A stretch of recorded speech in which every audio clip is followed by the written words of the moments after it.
Ladies and gentlemen, hello and welcome back again to the grand finals. We're going to be taking a look at game number 2 of Friends versus Vega Squadron.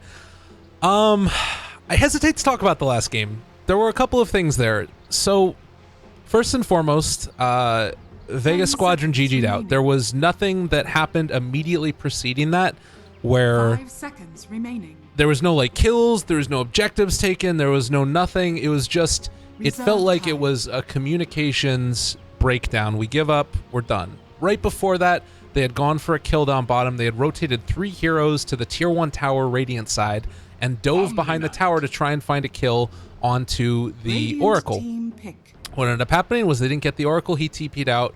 There were a lot of pings that were going all over the place. It felt very chaotic. And then about a minute or two later, they GG'd because they weren't able to find a kill. There was like a Faceless Void who was trying to go for a chrono, and he didn't end up throwing it. It just felt like a complete breakdown. Now, the thing about that is, I talked about this a lot. Vega Squadron in the past 2 days have had this consistent result where they perform pretty poorly in like the first 20 minutes or first game in general. They tend to lose it, and then they come back and they win their next 2. It feels like it's a team that does well under adversity. 5 seconds This remaining. last game felt different than that because they didn't put that much together that was that good. But by the same token, Reserve time. how many times has it been said, when is it worth it for this team just to GG out and not tilt themselves any further? I do wonder if that might have been a tactical decision. Vega Squadron's like, you know what? FNG says, let's be done with this. Let's call it good. Let's focus on the next one, and let's try and make it happen. Time will tell if that's indeed what ended up happening. Obviously, I don't speak any of their languages, and I'm not in voice comms with them asking them, hey guys, what happened with that game? Because I'm pretty sure that I'd probably just get told to fight me or something. But anyways, the end result is that we're now in game number 2 with Friends having a decided advantage. 10 seconds They did remaining. not opt to go for their Oracle Omni Knight opening this time. Instead, 5 it's going to be a seconds Keeper of the remaining. Light. So Keeper of the Light after a Shadow Demon first pick, Omni Knight, and then Vega Squadron are going to go back for the Axe. I think also there was something to be said about the draft working pretty heavily into the favor of Friends in the last game. I thought the Naga Siren pick was so good because it's something that we've seen recently is an answer to the Faceless Void Chronosphere while simultaneously threatening that late game terrifying monster that is a Naga Siren pushing out lanes. And then they went back for the Anti-Mage afterwards. So they still got those core heroes that they wanted, but were able to also solve the problem of Chronosphere. And to me, it just felt like it was kind of a draft win at the end. And then the other big problem, the real big problem that we'll see him banned out right now, and I hate to give this guy too much crap because you're in this big game. It's your qualifying match. Both of these teams still, experimenting and trying to understand the metagame, trying to understand the way that they play their own style of Dota. And then he got solo killed 2 or 3 5 times. seconds The remaining. first one, all right, maybe it's okay. Your Omni Knight, he throws the Purification. You're not expecting it with a Naga Siren Riptide, and it's just a little more damage than you're ready for. The second time through, also kind of okay. It was an Oracle that moved in, was able to find the immediate Radiant team pick. the Oracle had the Invis rune, Omni Knight purified him, and then a Purifying Flames, and then afterwards they go for a Fortune's End, and that kills off the Morphlane. So that kill also understandable. By the third time, the Morphlane was just tilted, and somehow Omni Knight was able to solo him. And then finally they bring up 3 heroes and they kill off Morphlane 5 again. seconds And it does remaining. feel like they're trying to sort of get into the head of some of these players here, and it kind of worked. By the end of the day, they were Reserve tilted, they didn't time. want to play anymore, and it's done. We'll see if they can help support that safe lane a little bit better than they did in the last game, because that did feel like, to me, the defining reason that they ended up taking it. So we'll see how it goes. Still a lot on the line, and it's going to be the Slard, our 3rd pick now. So gives them access to Roshan. You've got yourself a nice little bit of AoE disable as well in the midst of a team fight. And Vega Squadron are actually going to opt for the Iceberg Invoker. So this is interesting. What I'm seeing already from Friends lineup, they want to 10 try and seconds get remaining. aggressive in terms of their team fight.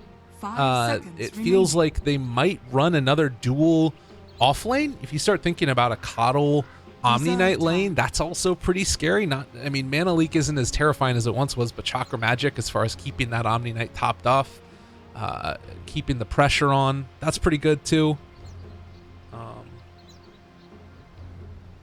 What else is there really that needs to be discussed as far as that lane is concerned? I mean, the big problem that I'm seeing here is that if they do have an Invoker on Vega Squadron, that's a hero that sometimes does need help in the mid lane. He can't always sustain himself. And if Friends wanted to, like, they could go for an Alchemist here. That seems pretty terrifying. We've seen Yoku play that hero as well. There are a lot of good Agnum Scepter upgrades. And if that happens also, it's not the easiest lane in the world for Invoker. Like, you have to go for usually a Bassi ring or something to help increase your armor, and then you've also got that bonus damage from a Bassi, but it does still cause problems because you might need to like go into 2 points in Quas as opposed to just maxing out that Exort to get your damage up there. So it's not as easy of a lane as you would want, and there's even a point in which the Alchemist can kind of force you out of lane as the Invoker if the Acid Sprays are in a good positioning. It looks like Friends right now are thinking about where they want to go. 10 seconds. OD remaining. and Drow have both been banned out, obviously, so it's not like they're going to have a huge problem, but 5 seconds remaining. they're just going to go for the sniper. All right. Radiant team pick. That is an interesting pick. I was not expecting that. And Vega Squadron go back for the Jug. This to me feels like a good answer. All right, so you take the Invoker, a little bit more of a vulnerable hero in lane, and then that gives you the opportunity to take a Juggernaut who's more survivable in the safe lane. I do like that. That is a better answer because you want to make sure that your safe lane's going to survive. Now, if Juggernaut starts dying up top, or rather down bottom, now you got some serious issues. I don't expect that to be the case, but it's something to look at least. Sniper in the mid, there hasn't been too many teams that have run Sniper when it's not up against an OD, but it is kind of a similar situation where with an Invoker, we can kind of just out DPS them. There is still going to be that point where probably Iceberg can just sit on the Sniper's hill and zone him out with those Forge Spirits, but if Sniper's good on his positioning, keeping that little bit of separation, maybe even gets an extra bonus couple CS against the Invoker. So that's going to be an interesting dynamic there as well. Also, the level 6, when it eventually comes around, you start just spamming out those Assassinates against Invoker, and you start to look at the way that that works with Keeper of the Light as well. At level 1, it's 20-second cooldown, but you start throwing in some Chakra Magics, that brings that cooldown reduction down further, and you can just sort of spam them continuously. Not to mention the nice little aspect where later game you've got Blink Crush ×2. You look at the cooldown and the duration on this, 2.5 seconds crush, means that after the 8 seconds, you will have just a little bit of bonus time there if the full Chakra Magic is in play. You can get 2 crushes out simultaneously with it, which is pretty disgusting if you catch on to several. 10 seconds remaining. So other things that we have to contend with. I would imagine that Vega might try and get aggressive here themselves too. With a Shadow Demon Axe, they can't just run that as a dual lane. They ban out the Ursa. They don't want to have to deal with the Ursa against the Axe. All right, we did it. We got the tree. Okay. All right. I mean, we've seen tree work pretty well. Let me actually check through Vega Squadron's history because we've seen it come about, but not with them. Remaining. I think it actually got ran against them. I'm pretty sure that we saw. Who would it have been that Vega Squadron was going up against? Let me do a quick little look-see. As we see the Centaur Warrunner is the last pick. Oh, God. Talk about trying to tilt them. Oh, lordy. This could be rough. I think that it might have been Vega Squadron versus Team Empire, maybe? I could be wrong about that. We'll have to see where they go for. But for now, at least, it's going to be that Position 1 Centaur Warrunner. We're going to have Yoku on it, causing some trouble, making shenanigans happen.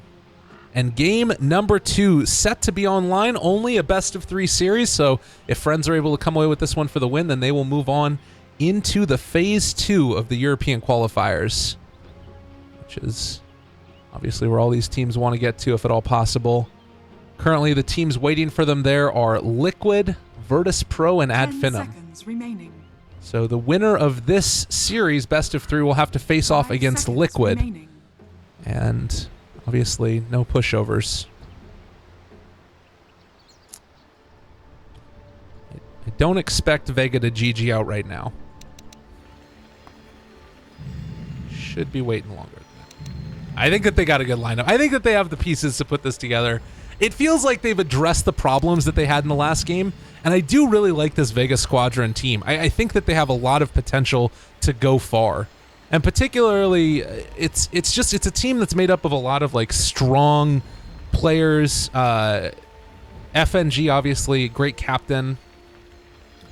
Also love his Treant set.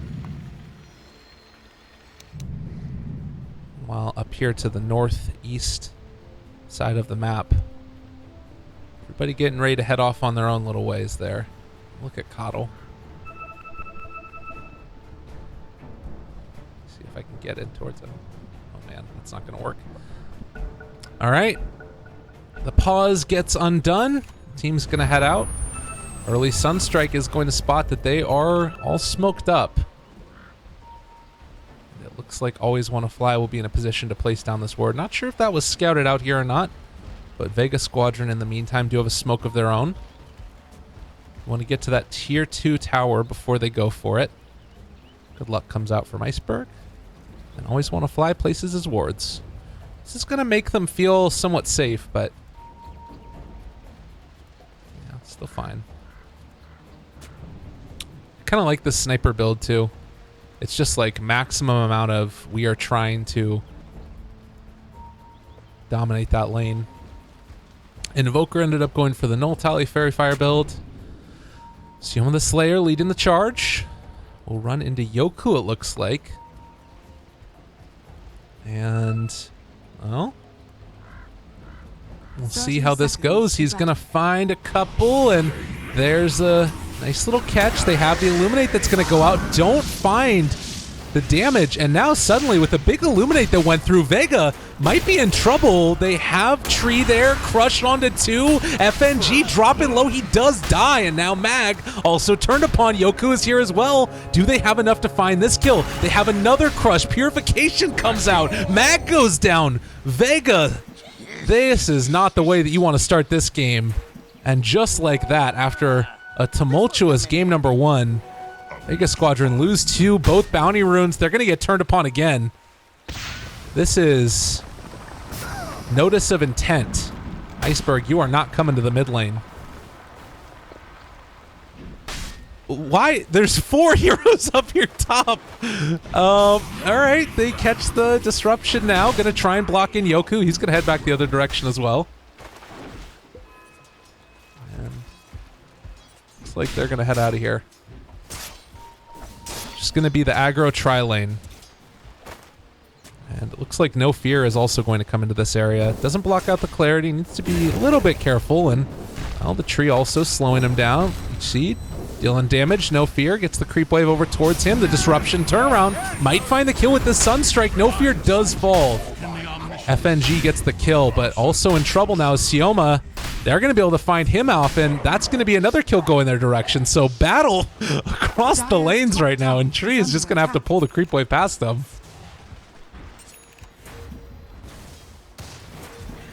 Mid lane, the danger of going up against Undershock. He is manning up against Iceberg, daring them to battle it out. No points yet in take aim, so it's just all about the damage for the sniper.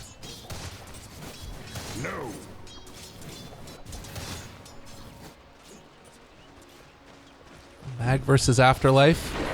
I'm curious if they do actually play this as the position 1 center. I feel like they kind of have to. It's a bit of a different look, but they're mainly like now roaming around with all these other heroes. Oh, Yoku might get wrapped around on at this point.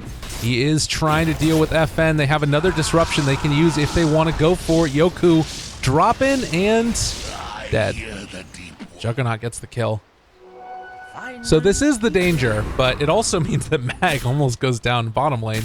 They're going to bring in another now. So it's Omni Knight helping out the Centaur.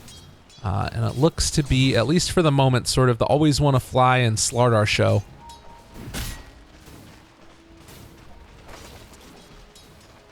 Man, oh man. Early battles abound.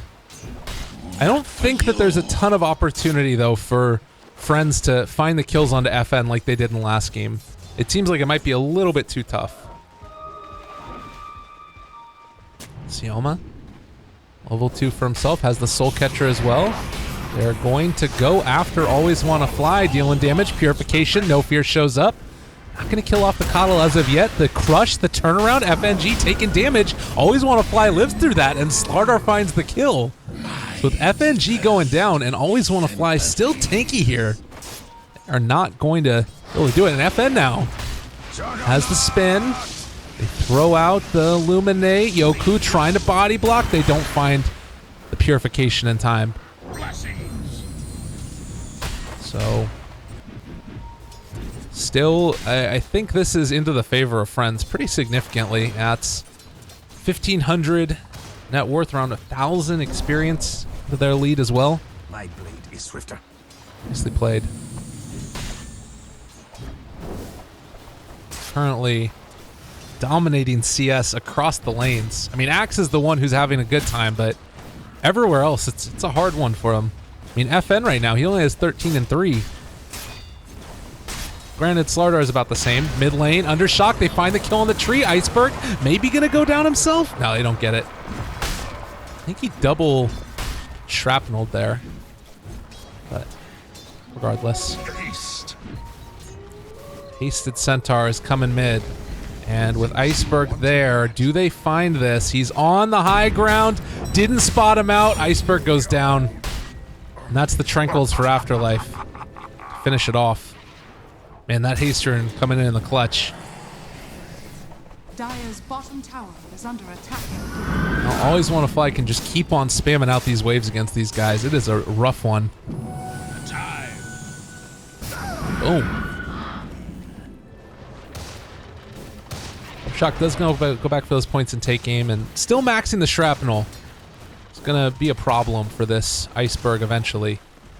It's got to be careful with the level 6 coming up, and particularly if there's another rotation, like any other rotation, like that Centaur movement with the Haste Rune, or I mean, potentially you start thinking about like even an Omni Knight could probably do something. I don't know if you can stay on top of the Invoker though.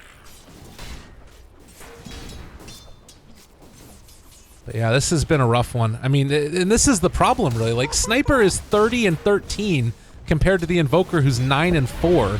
This has just been such a difficult lane for him. They want to try and make this wraparound happen though, and FNG is there, Cold Snap as well, but gonna be able to dodge away from that Sunstrike. The Stampede coming out at the right time, and it keeps Undershock alive. And that was a kill you really wanted if you were Vega. I mean, every kill is important, but with how much this... I mean, Sniper has more denies than Invoker has CS. This is a rough one. Undershock just having the time of his life here. Oh, now they're going to wrap around with 3. They're bringing in the Shadow Demon as well. It doesn't look like they spotted this. They should see the...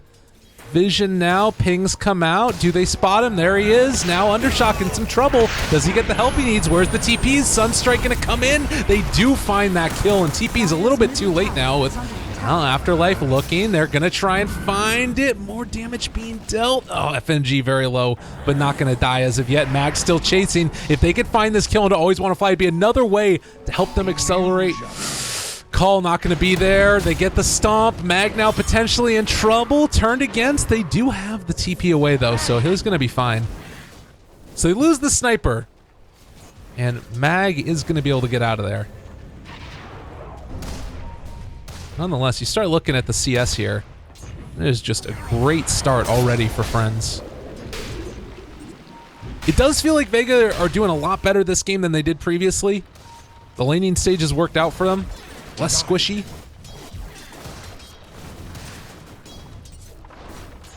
But when you start thinking about what this Centaur is going to bring to the table, last pick, that eventual Vanguard that... I think that they still do go that route. Well, Yoku is playing on the Slardar. Maybe not. Maybe they just do play it like a Blink Centaur that kind of just takes over eventually. Mag is going to move in with Sioma the Slayer, finding No Fear. Can they get there in time? Yoku is also in the area. Mag... Out in the mount, they get the crush, is disrupted. The Sunstrike coming in as well. There's a lot of damage. He jukes to the left. They don't find him. No Fear repelled and gonna walk away. I think that he's gone. The Stampede keeps him alive, and now turn it back around. They've been able to find one. That is gonna be FN going down. The Double Edge gets the kill. Always Want to Fly runs into Mag in the jungle, but I think that Sioma's still gonna go down. Another double for Afterlife. 4 heroes rotate up top, and somehow Friends come out on top. They are just playing more as a team, it feels like. Amp damage. Can't find FNG. And the whole time through, Undershock farms. This was the route that we saw out of Imperial for a while, was they would run a Centaur with a Sniper. And I'm still curious, he's going for the Maxing Double Edge and Hoof Stomp build, so it does feel more like it's going to be built towards... Oh god, that's almost a kill onto FNG. Not quite there. It's set up to be the Imperial style of Centaurs. They find the kill onto Iceberg. Afterlife just running into him. But he can go for a just blink build if he wants. And if you start getting a blink at this point in the game, 8 minutes in for the Centaur, like, this is going to be devastating. As Shadow Demon dies up top, they are just diving him. There is no regard for human life up here. Yoku, a monster, has his treads up and online. I mean, FN just now gets his Omni Slash. I don't think it's enough. They can't even find this kill on the Slardar. Is under attack. Dire's bottom tower is under attack. Man. Well, pretty steep drop off for Vega into the favor of Friends. Now you start talking about Blink Dagger picked up for Yoku as well. Yeah, they do have a Blink Dagger for Afterlife, so they're just going for the run at you style. It's not the, you know, Centaur maxing return running into towers build. He wants to get active. And I think people underestimate how much damage the Centaur can do once he's got that maxed out double edge. 400 damage on a 5-second cooldown with no mana cost is absurd. And so if he builds himself into like a Hood after this or something else, he is just going to be able to run around these team fights and find kill after kill. Jump forward. Tries to find this kill. Look at the damage. Look at the damage. Dominating streak for Afterlife. It's just all over him. I mean, DD helped for sure, but it's that type of play that you can just tear apart the Vega Squadron lineup.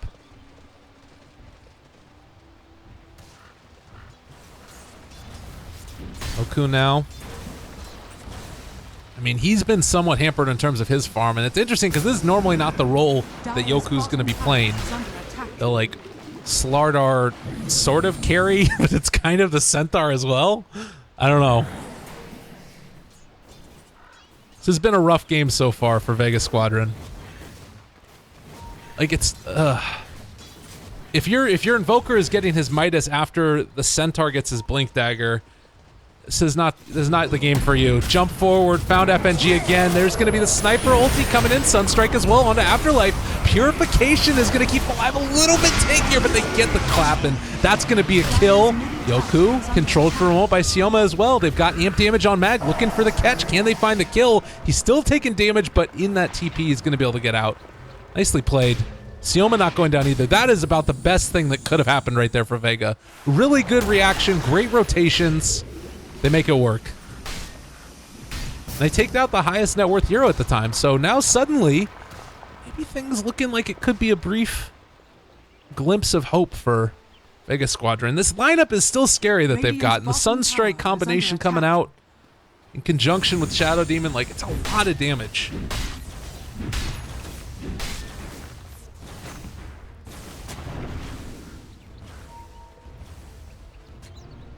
Well, smoke gank now.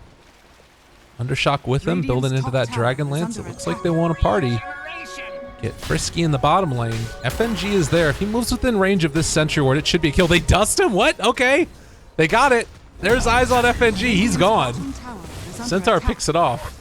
And now looking like they're ready to take this tower. There's just so much catch potential out of Friends. A lot of blink daggers. Coddle's going for his Ags. The TP in. Yoku. Does they find the kill? Oh, that was... Oh, boy.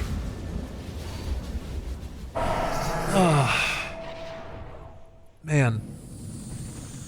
It's just like those little plays, though, where you can see that they're not all on the same page as to what they need to do. And I can imagine that's part of what led to them GGing out in that last game, is just feeling pretty tilted about not all being on that same page.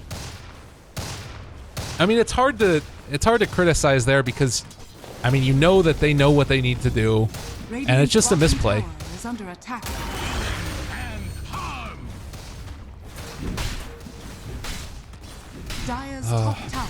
Vega Squadron.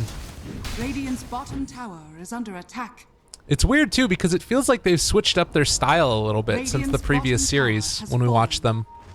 Before getting FN on this like super farmed up carry, you think the Morphling, you know, the Sven, those types of heroes are just able to do whatever he wants, but ends up not working out. And oh, Radiant do scan out, spot that Afterlife is in the area. It's going to keep Iceberg a little bit safe for the moment. Dire's structures are fortified. And in the meantime, No Fear placing a ward behind enemy lines. God, friends, they just want to go. They don't even care. Juggernaut takes down tier 1 tower up in the top lane. Meanwhile, diving behind the tier 2, I can barely catch it in time. FNG just jumped upon, and Sunstrike maybe? All right, bringing Afterlife pretty low. That's scary. Nicely played, but unfortunately, it was not quite enough. And from very far away, the sniper is going to be able to hit that tower. And there's not a whole lot that Vega Squadron can do about this. They're going to recall back in the Centaur. This is the problem also. You've just got constant ability to go with this Friends lineup. They are not going to stop. Take down those Forge Spirits and take down the tower, why don't you? Easy as pie. Dire's top tower is under attack.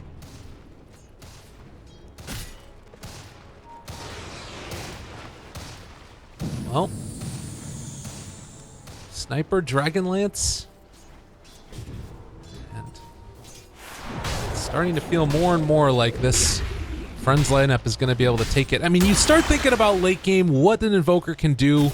There's still ways in which this is scary, and Tree is going to allow them to get there, I think, at least for some amount of time. But doesn't have his ulti up yet. He can keep the towers at least somewhat topped off in terms of HP. Looks like we're going to have a little pause now as well. See what ends up happening, where they want to go, what they want to do.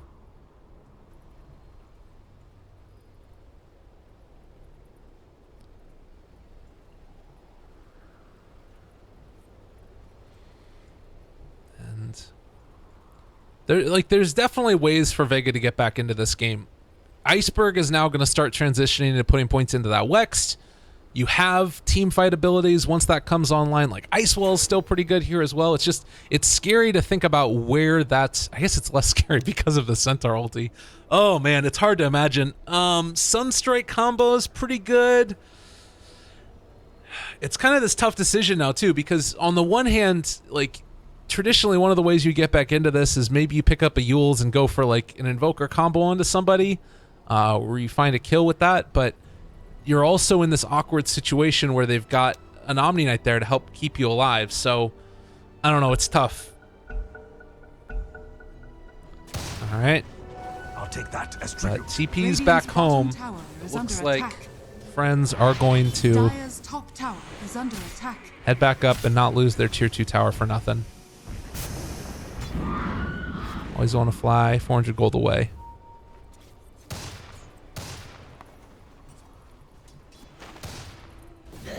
And Afterlife.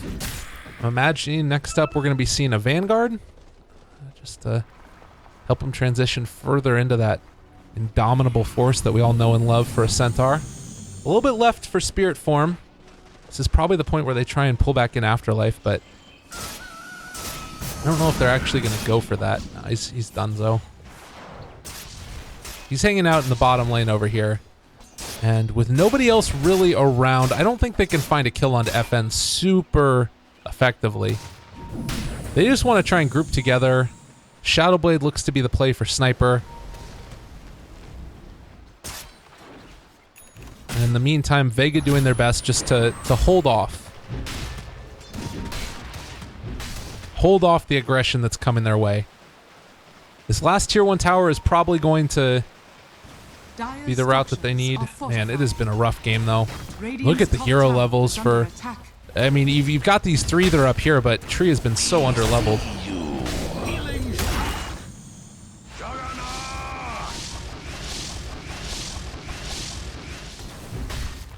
Yoku now with the Blink Dagger completed can start building into something else if he wants. They actually realize exactly where all of Vega is. I don't know if they want to fight here. I mean, it seems like it could be a good option. Axe is in the Nature's Guise, which could be good for a solid initiation. The TPs are going to start to come back. Shadow Demon's going to be there. Ben trying to cut through this creep wave, just spins it down. Oh no, they're going for him. All right, they don't get him. Yeah, everybody's running away. They realize that they don't want to take this fight. Mag's gonna head out of there. We got BKB, or rather Blade Mail almost done for Mag. Mid lane, Iceberg is trying to push this in, takes down the tower. Like these are good things happening for Vega. They're doing about the best they can. It's very clearly swinging back into their favor. They just needed to slow down, catch their breath a little bit, try and figure out what the next play is. And for the side of Friends, I think you need to keep trying to get aggressive here.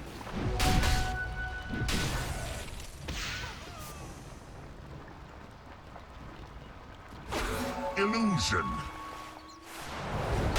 Oh, Yoku going back for the armlet now. It's a very different style of draft that we've seen from Friends previously, which is the other thing. Where they're playing more along the lines of, as opposed to just playing like the 4 protect 1, it's grouping up and taking fights.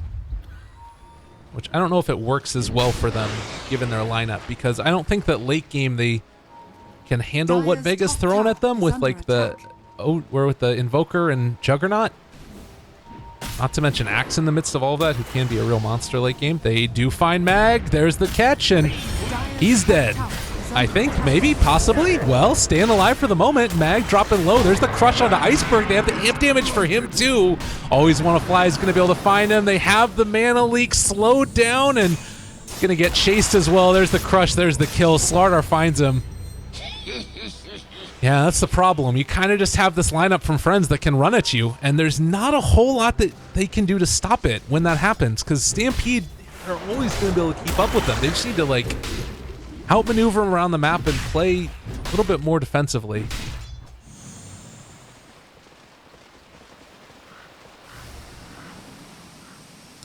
Well, the tower has been healed back up to full after tree armor shenanigans, but it is going to start to drop.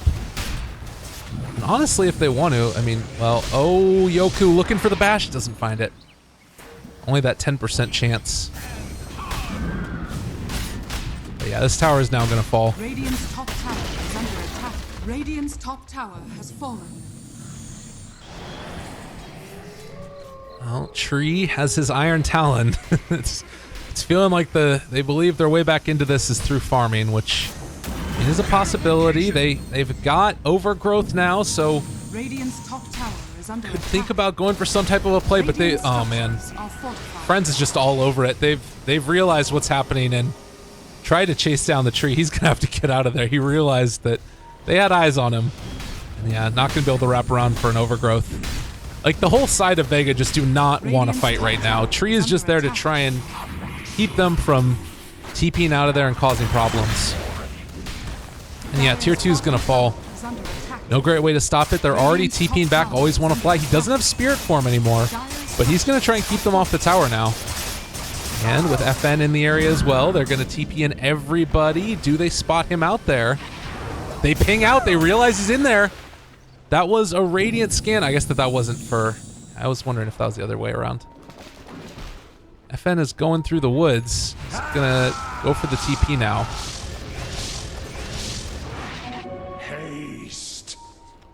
Well, I do believe that Vega are pulling themselves back into this game. Those couple of kills hurt. But they're making their way back into it. And like Iceberg, he's going to have his ags completed now. Only level 13, so he's still only got the 2 points in Invoke. If they can hold out a little bit longer, there is ways back into it for him. Mag going for the call, not going to connect. Meanwhile, Blinding Light pushes him away. And it's time to take Roshan.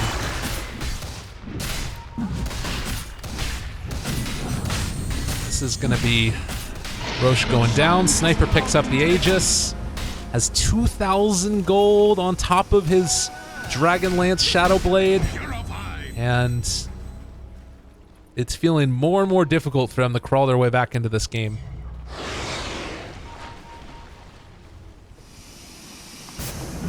I mean, if they just wait for their next big item. Oh my god, does he really have an Ags? Woo! Brown Boots Ags. Not bad. Kind of curious what we see Undershot go for next. Considering they got amp damage, it wouldn't even be like the worst game for him to go for something funky. Because he's got that extra steroid of damage potential. Nature's Guy's Mag just trying to find something for his team. If they get a call onto like 1 or 2 people, a Sunstrike coming out afterwards, it's kill potential, definitely. Oh, if he shows right here though. Oh, Mag. They've got a Sentry Ward dropped as well. If he walks back into that, all right. They spot him out. There's the call into Afterlife. Sunstrike's coming through as well. They've got a lot of damage going his way, but now Purification comes out. Mag's gonna get crushed. Amp damage down as well. He is in a lot of trouble. They get the call, but it was never gonna be enough. They find the kill. Killing spree for the sniper. 5 to 16. And this slow roll, as people are dying all across the map, is... I mean, again, Juggernaut, he's farming. You've got this guy who's continuing to get his farm out, but... I don't know. Dire's bottom tower has been denied. Maybe it's okay. Maybe Vega do have this. Seems hard to imagine.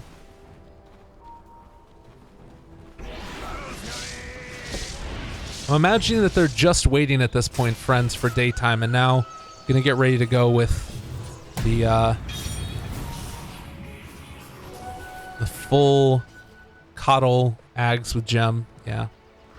They're moving out now, and this map is gonna become even darker for Vega than it already is.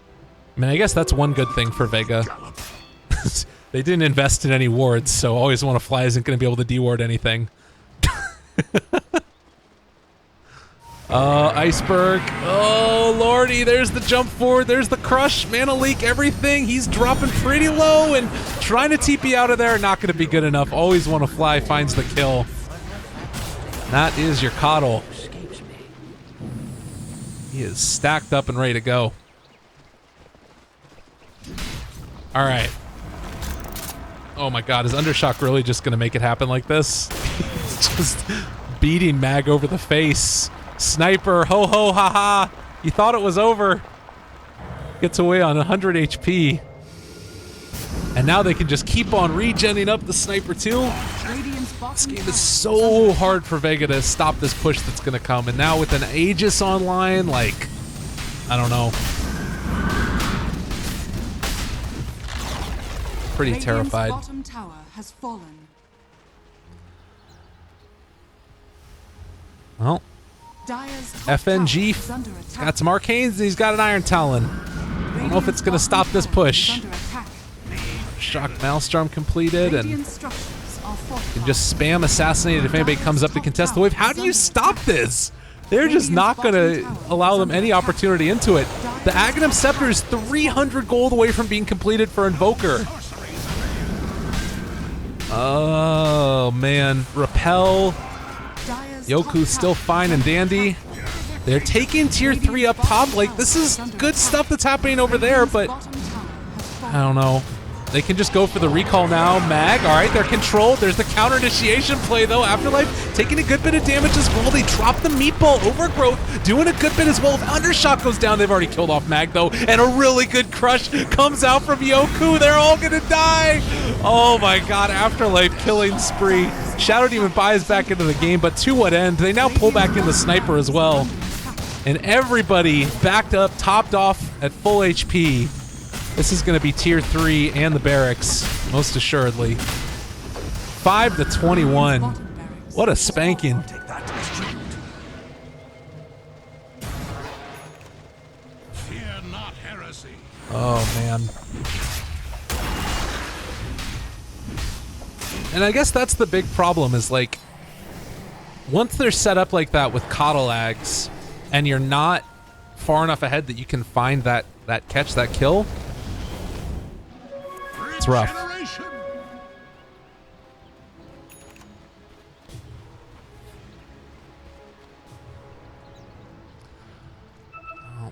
Yoku now building into a heart. Yeah. Yep. It's a lot of damage out of him. Well,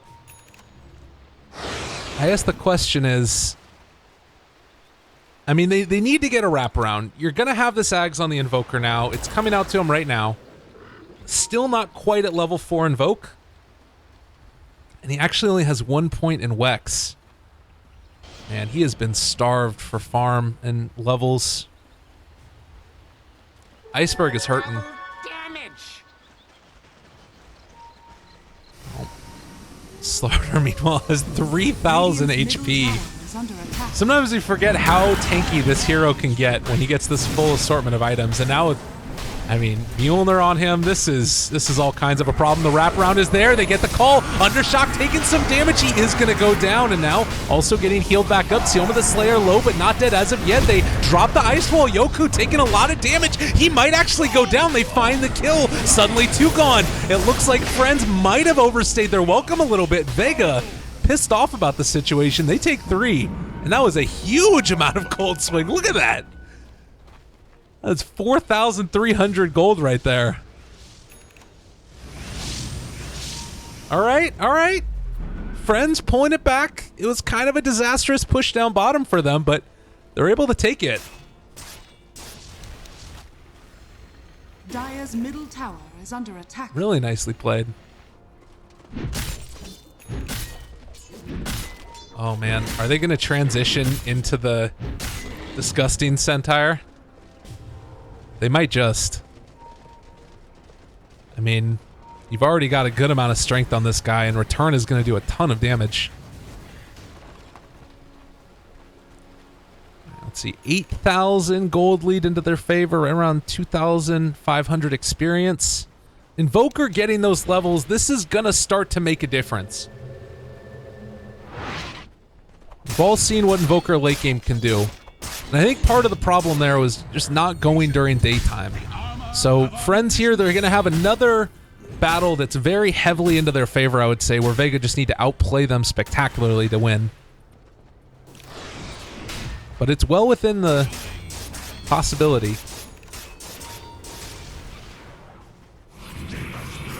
Bottom lane disruption. Mag will be able to push out the lanes with that. Pretty nice for him, those illusions. Getting closer and closer to that next daytime cycle. Afterlife is just a monster already. I mean, all of these heroes are so tanky. Well, at least the strength carries, of course, but Omni Knight even, like, I don't know how you kill them off when they've got repel on them.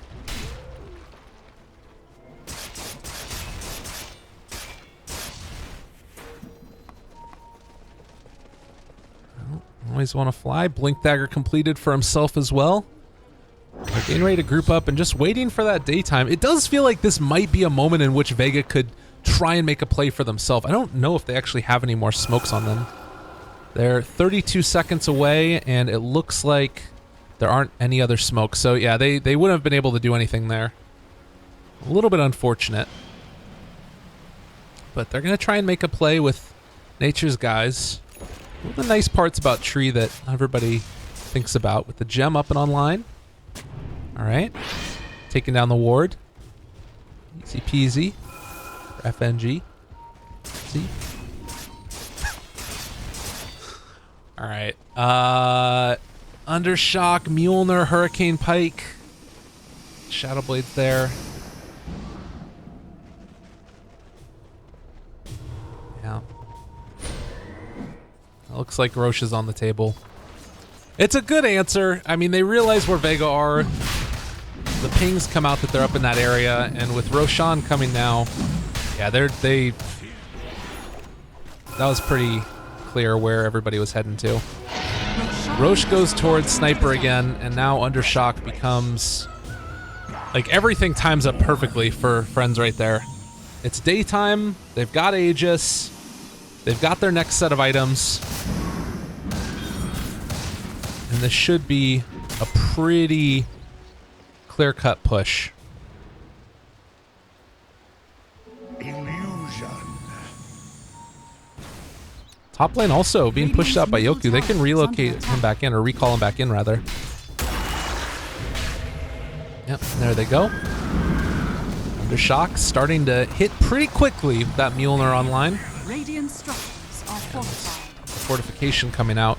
I'm still waiting for that big combo. I mean, obviously, you have the Invoker who can just do massive amounts of damage in a team fight, but he hasn't really had that opportunity yet. Radiant's Outside of middle the tower most is under recent one. attack. He's pushing out the top lane, Radiant's middle tower has fallen. which is good. We'll start to threaten the tier 3s here. But without an Invoker nearby, it does feel like it's going to be difficult to keep them at bay. They're actually going to throw an Afterlife up there. His heart completed. The rest of Vega is moving out.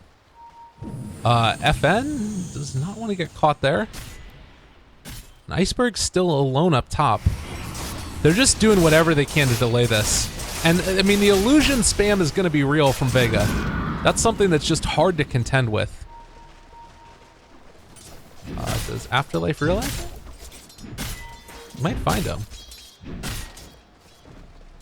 The creeps go down to return. I don't think Iceberg can go for this on his own, right? Recall. There's the tornado lift up. He is going to end up getting the recall terminated. Okay. Have it again in a couple of seconds. 5 to be exact. And Afterlife does need to kill off these little Invoker shenanigans. Yeah, they get the recall again. Gonna pull him into this. In the meantime, Undershock can just hit from the low ground. There's the smoke forward. Afterlife looking for the initiation play. They don't want to give vision to the rest of the side of Friends. And as this tower hits him, it's just going to do so much damage. Man, look at those little Mjolnir shocks being sent back. The tower is hitting itself pretty hard right now. And it is eventually going to fall. The plus side about having the sniper, and this is what eventually we saw of Imperial as well, was that they would just go for the sniper to hit from the low ground, so that way they could take down the barracks with ease as well. Sunstrike comes through, is going to hit onto Afterlife. Immediately Purification comes out to help keep him alive. Over on the high ground, the chase could continue over there. They're going to jump onto one. Mag able to catch onto several. Undershock is going to escape from there, and he's just going to drop there. It's going to be the Guardian Angel. FN is going to die as well. They get out a pretty good Deafening Blast, but this is just going to be disaster. Another jump forward. Crush from Yoku. Iceberg going to go down. They bring down the tree as well. Buyback from Iceberg. I don't think it's going to be nearly enough. That meatball well off the mark, and Vega Squadron now. How do you stand up to this type of high ground siege?